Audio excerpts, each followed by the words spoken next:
Hi, my name is Matthew Duncan, along with Grayson Brett and Calvin Gunwin from Team D.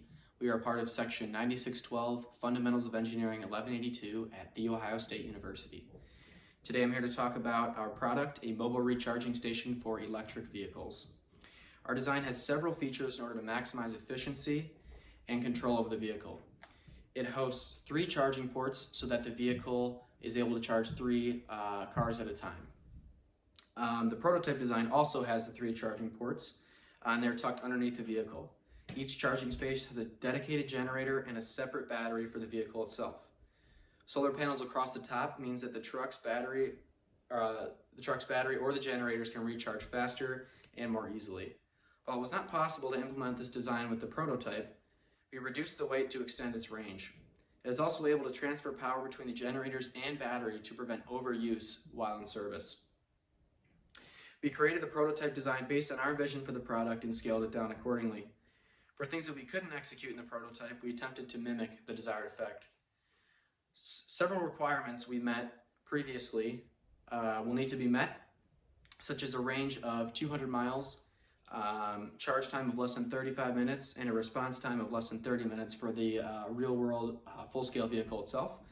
For the prototype, we were anticipating a range of 100 feet, charge time of less than 5 minutes, and a response time of less than 7 seconds. So our target audience is very widespread at this time, but we would like to focus in the US and the UK, as those have found to be the most largest growing markets for the electric car industry.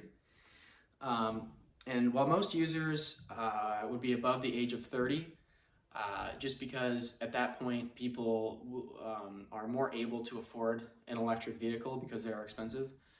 People younger than that usually don't have the funds to produce in order to get an electric vehicle, or they're just too young to drive in general. So we found that convenience and safety were 2 major needs that many people would not consider buying an electric car if they didn't have. So the mobile recharging station offers convenience like no other charging station you can get. And nowadays charging stations are not around a lot. They're very scarce.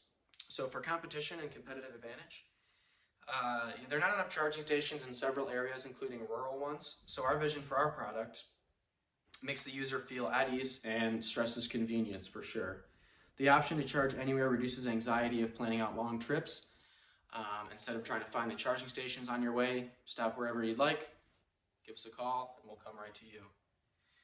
Customers now can take those longer trips, as well as people in rural areas can get that service brought to them without having to drive into the city or quite a bit of miles to get to a stationary charging station. So the service provides users with great flexibility. So say someone went into work, we would be able to come to their work, charge it, they wouldn't even have to be there, and we would be on our way, and their vehicle would be charged. There's very little competition at this point, as stationary charging stations are very scarce, and we haven't really seen any mobile recharging units hit the market yet. So for value, there is going to be several costs that go into making this vehicle that include marketing, labor, parts, maintenance, as well as app development. Profits are completely user dependent, and basically people will pay, they can pay a member fee, or they can pay a one-time fee if they're a non-member, and a premium for the electricity. Customers can finally have their reliable charge to their vehicle that they so deserve with helping the environment with their electric vehicle. For next steps, while we feel our product is fully developed, we would definitely need a full-scale model in order to test it completely. We would also need to focus on the app development, basically which would work like an Uber or a Lyft. You would basically just order the truck would come to you, charge your vehicle, and then be on the way. So for a couple asks, we are seeking access to facilities in order to cut down on production costs, employees to aid in the building and assembling of the vehicles, as well as $100,000 for startup. This would cover several costs that go along with marketing, app development, parts, etc. In return, we are able to provide an oversee of the production and management of the vehicles, and we would take the liability of any and all situations that arise. We are also willing to provide revenue with a $60,000 or $50,000 return and 15% interest for 3 years. We are also willing to negotiate everything listed above. That'd be all for the presentation. I would like to acknowledge a couple people. Professor Dick Busick as well as our teaching assistants and Benjamin Rochetti for offering us feedback and giving us the tools that we needed to design and test this product. Thank you for your time.